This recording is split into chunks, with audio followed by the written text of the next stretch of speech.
السلام علیکم ورحمۃ اللہ وبرکاتہ۔ بات کریں گے آج بھی کچھ متفرق یعنی الگ الگ ٹاپکس پر، لیکن بات ہوگی برزخ کی زندگی سے متعلق۔ کیا زندہ لوگوں کے اعمال فوت شدہ لوگوں پر پیش ہوتے ہیں؟ اس بارے میں بڑی تفصیل سے ہم بات کر چکے ہیں، لیکن آج پھر ایک روایت آپ کے ساتھ شیئر کرتے ہیں اور پھر کچھ اور ٹاپکس پر بھی بات کریں گے۔ حکیم ترمذی یہ امام ترمذی سے الگ ہیں۔ امام ترمذی جامع الترمذی کے مؤلف ہیں اور حکیم ترمذی نوادر الاصول کے مؤلف ہیں۔ آپ اپنی سند سے روایت کرتے ہیں کہ حضور اکرم صلی اللہ علیہ وآلہ وسلم نے فرمایا کہ پیر اور جمعرات کو اعمال اللہ سبحانہ و تعالیٰ کی بارگاہ میں پیش کیے جاتے ہیں، اور جمعے کے روز ماں باپ پر، یعنی ماں باپ جب فوت ہو جاتے ہیں تو جمعے کا وہ دن ہے جس میں وہاں پر ماں باپ پر اعمال پیش ہوتے ہیں۔ اور یاد رکھیں، میں نے آپ کو پہلے بھی بتایا تھا کہ جمعے کے روز عالم برزخ میں ان کا بھی یوں جمعہ ہوتا ہے، نماز نہیں، یہ ملتے ہیں ایک دوسرے سے، اور جب مردوں کو اپنے رشتہ داروں سے کسی نیک عمل کی اطلاع ملتی ہے تو ان کے چہرے خوشی سے کھل جاتے ہیں۔ تو یہاں پہ آپ اعمال صالحہ کو اختیار کرتے ہیں اور وہاں آپ کے ماں باپ کو خوشی ہوتی ہے، اور دیگر رشتہ داروں پر بھی یہ معاملات کھلتے ہیں۔ ماں باپ پر تو آپ کے اعمال بڑی تفصیل سے پیش ہوتے ہیں، لیکن باقی لوگوں کو بھی آپ پیچھے کیا کر رہے ہیں اس کی خبر ملتی ہے، اور پھر آپس میں جب رشتہ دار ملتے ہیں تو ڈسکشنز بھی ہوتی ہیں، بات چیت بھی ہوتی ہے۔ اسی طرح جیسے اگر ایک رشتہ دار کو کسی رشتہ دار کے بارے میں کوئی خبر ملے تو جب رشتہ دار ملے تو وہ آپس میں اس کو ڈسکس کرتے ہیں، اور بات اچھی ہو تو وہ سب خوش ہوتے ہیں۔ وہاں پر کوئی اس طرح کا معاملہ نہیں ہے جیسے دلوں کی تنگی دنیا میں ہے نا، برزخ میں نہیں ہے۔ اچھا، اور اسی طرح حضور نے کیا فرمایا کہ اے اللہ کے بندوں، اپنے رشتہ داروں کو تکلیف اور ایذا نہ دو، یعنی ایسے اعمال نہ کرو جس سے انہیں وہاں تکلیف ہو۔ تو کوشش یہ کرنی چاہیے کہ اگر کوئی غلط کام ہو جائے تو توبہ استغفار کرو، اللہ سے معافی مانگو، تاکہ وہ جب ان پر پیش ہوں تو وہ اعمال تمہارے دھل چکے ہوں، مٹ چکے ہوں۔ اور اس روایت کو صرف حکیم ترمذی نے نوادر الاصول میں نہیں پیش کیا، اس کو ابن ابی دنیا نے بھی پیش کیا ہے، اور ابن مبارک نے بھی، اور اس طرح کی بہت ساری روایت ہیں جو میں آپ سے پہلے ذکر کر چکا ہوں۔ اچھا، اسی طرح یاد رکھیں کہ زندہ اور فوت شدہ لوگ، ان کی روحیں آپس میں ملتی ہیں، نیند کی حالت میں ملاقات کرتی ہیں۔ اب کچھ لوگ کہتے ہیں جی پتہ کیسے چلے گا کہ واقعی ان کی روح سے ملاقات ہوئی ہے، یا ہو سکتا ہے کوئی خیال ہو جو ذہن میں ابھر آیا ہو اور ہم یہ سمجھ رہے ہوں۔ اللہ سبحانہ و تعالی بہتر جانتا ہے، پر ہم اسی کے اوپر اس کو رکھیں گے کہ واقعی جب نیند کی حالت میں آپ کی ملاقات ہوئی تو آپ کی ملاقات ہوئی ہے، آپ کی روح کی ان کی روح سے ملاقات ہوئی ہے۔ جیسے اللہ سبحانہ و تعالیٰ کا ارشاد پاک ہے، سورۃ الزمر میں اللہ فرماتا ہے کہ اللہ یتوفی الانفس حین موتہا، اللہ جانوں کو موت دیتا ہے ان کے مرنے کے وقت، واللتی لم تمت فی منامہا، اور وہ لوگ جو نہیں مرتے اپنی نیند میں، تو کیا ہوتا ہے ان کے ساتھ؟ تو ہوتا کیا ہے کہ کچھ لوگ جو مر جاتے ہیں ان کی تو روح قبض کر لی جاتی ہے، تو جس کے لیے موت کا فیصلہ ہوتا ہے اسے روک لیا جاتا ہے، اور جس کے لیے موت کا فیصلہ نہیں ہوتا اسے چھوڑ دیا جاتا ہے الی اجل مسمی، ایک مقررہ مدت تک۔ تو اس آیت میں شرعی دلیل کیا ہے کہ زندہ جو لوگ ہوتے ہیں ان کی روحیں بھی نیند کی حالت میں جسم سے نکلتی ہیں، پر یاد رکھیں وہ جسم کو چھوڑتی نہیں ہیں۔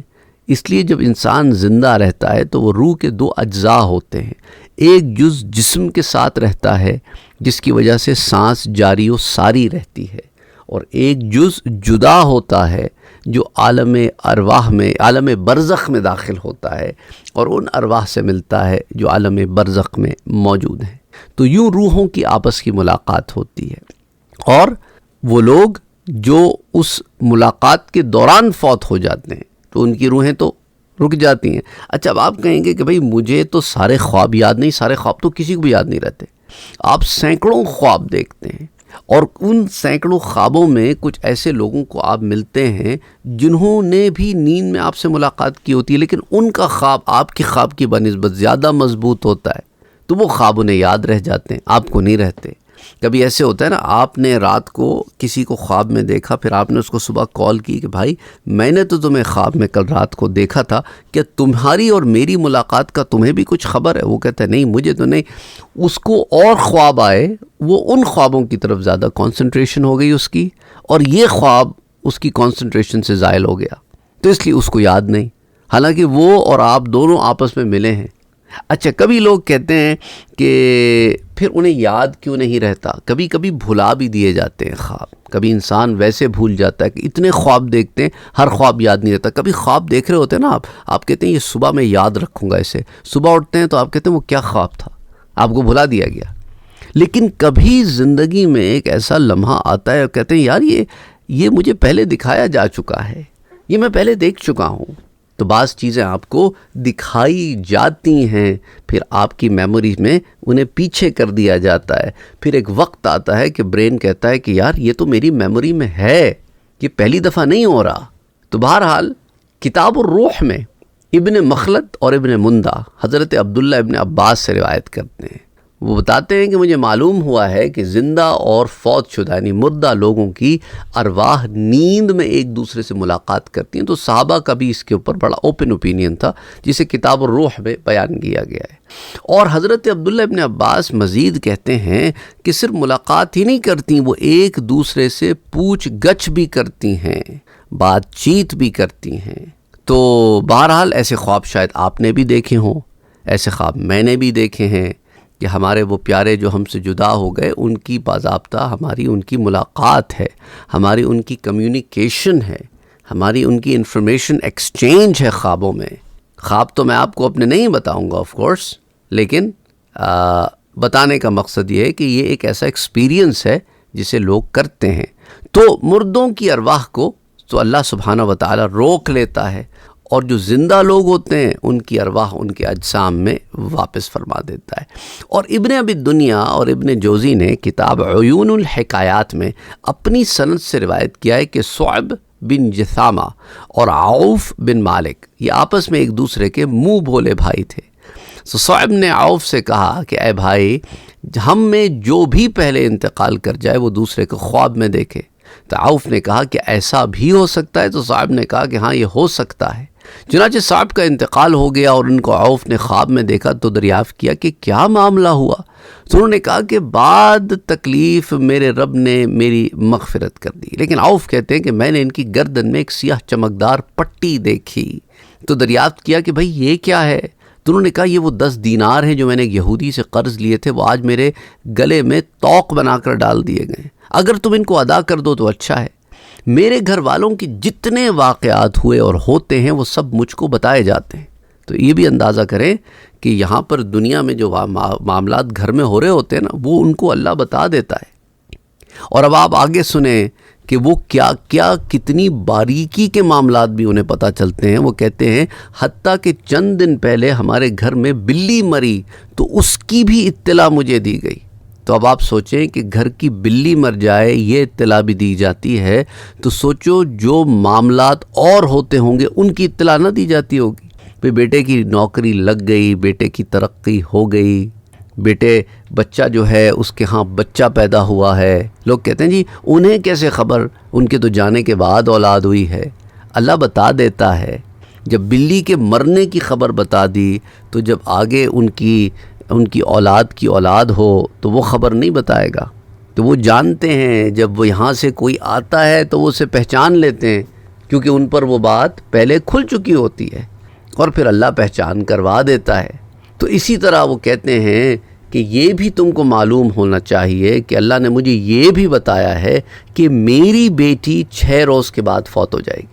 تو یہ اطلاع بھی برزخ میں انہیں دے دی جاتی ہے کہ کون آنے والا ہے، اس لیے اس کی آمد پر وہ جمع ہوتے ہیں۔ سمجھ آ رہی ہے بات آپ کو؟ تو اچھا، اب آپ کہیں گے کہ بھائی موت کا وقت تو سوائے اللہ سبحانہ و تعالیٰ کہ کوئی نہیں جانتا۔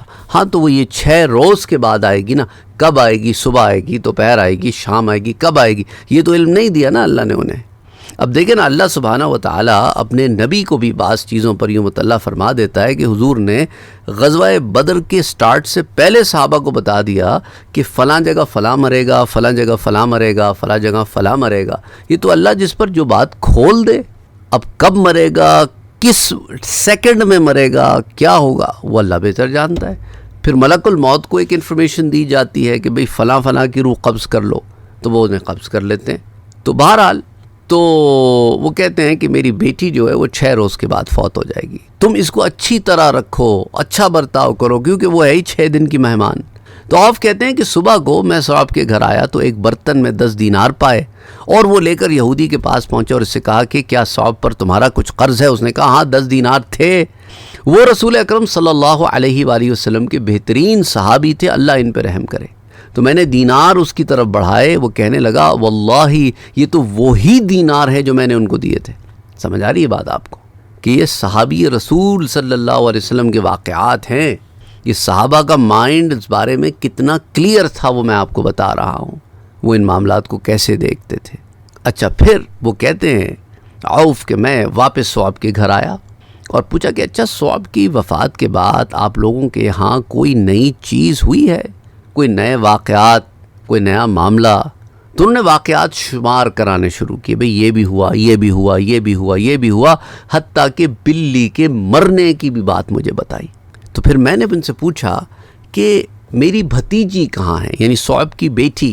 تو وہ کہنے لگے وہ تو کھیل رہی ہے۔ میں نے کہا اچھا۔ تو میں اس کے پاس گیا اور میں نے اس کو چھو کر دیکھا تو مجھے ایسا لگا اسے بخار ہو رہا ہے۔ میں نے ان لوگوں سے کہا کہ دیکھو اس کی اچھی طرح سے دیکھ بھال کرنا، اور پھر ہوا وہی جو مجھے خواب میں بتایا گیا، 6 روز کے بعد وہ بچی اس دنیا سے چلی گئی۔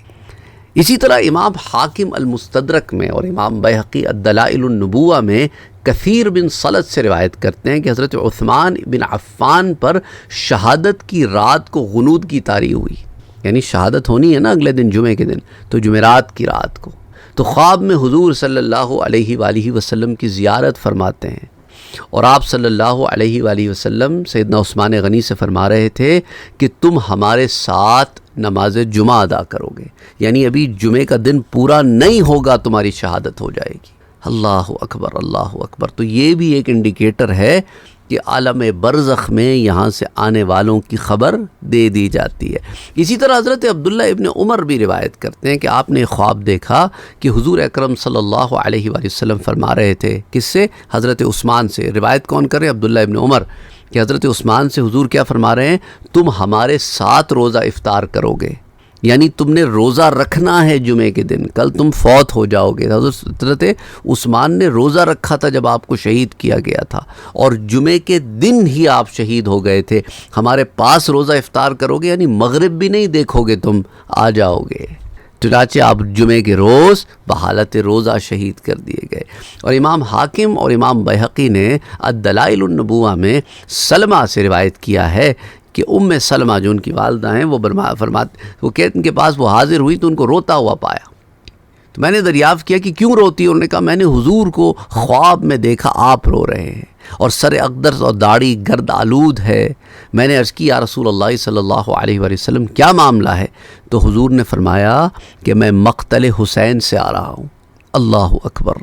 تو برزخ میں مقتل حسین پر حضور تشریف لاتے ہیں اور وہاں دیکھتے ہیں کہ کیا معاملہ ہوا ہے میرے نواسے کے ساتھ، میرے حسین کے ساتھ، میری امت نے کیا معاملہ کیا ہے۔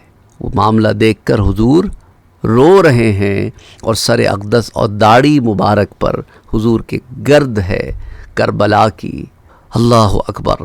کتاب الوصایا میں ابو شیخ ابن حبان نے عطا خراسانی سے روایت کی، فرماتے ہیں کہ مجھے ثابت ابن قیس ابن شماس کی بیٹی نے بتایا کہ جنگ یمامہ میں ثابت شہید ہو گئے۔ ان پر ایک بہت نفیس چادر تھی، ایک مسلمان نے وہ چادر اٹھا لی، ساتھ ہی ایک مسلمان سو رہا تھا، تو ثابت نے اس کو خواب میں بتایا کہ ثابت شہید ہو گئے ہیں۔ خواب میں آ کے بتاتے ہیں جو شخص چادر لے گیا ہے اس کا خیمہ کہاں ہے یہ نشاندہی کر رہے ہیں، وہ بالکل آخر میں ہے، اس خیمے کے پاس گھوڑا بندھا ہے، اس شخص نے چادر پر ہانڈی ڈھک دی ہے اور ہانڈی پر اپنا گھوڑے کا کجاوا رکھ دیا ہے۔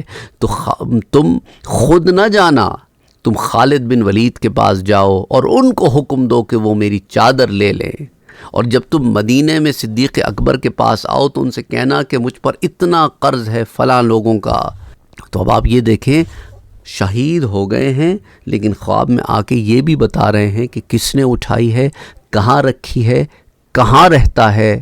تو سوچو، عالم برزخ والے بے خبر نہیں، مردہ نہیں، جس طرح آپ سمجھتے ہیں نا کہ بس بے جان ہو گئے، ہم نے تو ان کے جسم کو دفن کر دیا، اب ان کا یہاں سے کوئی تعلق نہیں ہے، وہ کچھ نہیں جانتے۔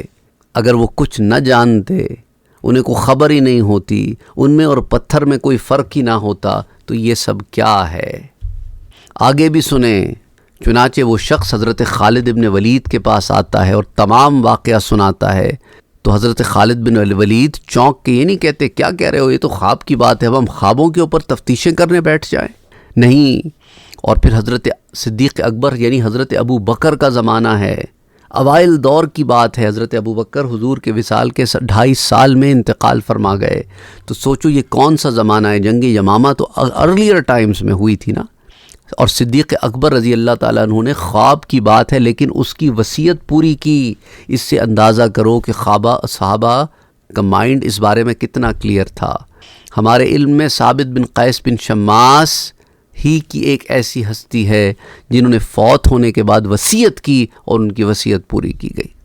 اور امام حاکم نے معمر سے روایت کی کہ مجھ سے ایک شیخ نے روایت کی کہ ایک عورت جس کا ہاتھ شل تھا، حضور کی ازواج مطہرات میں سے کسی ایک بیوی کے پاس آئی اور کہا کہ اللہ تعالی سے دعا کر دیجئے کہ وہ میرے اس ہاتھ کو درست کر دے۔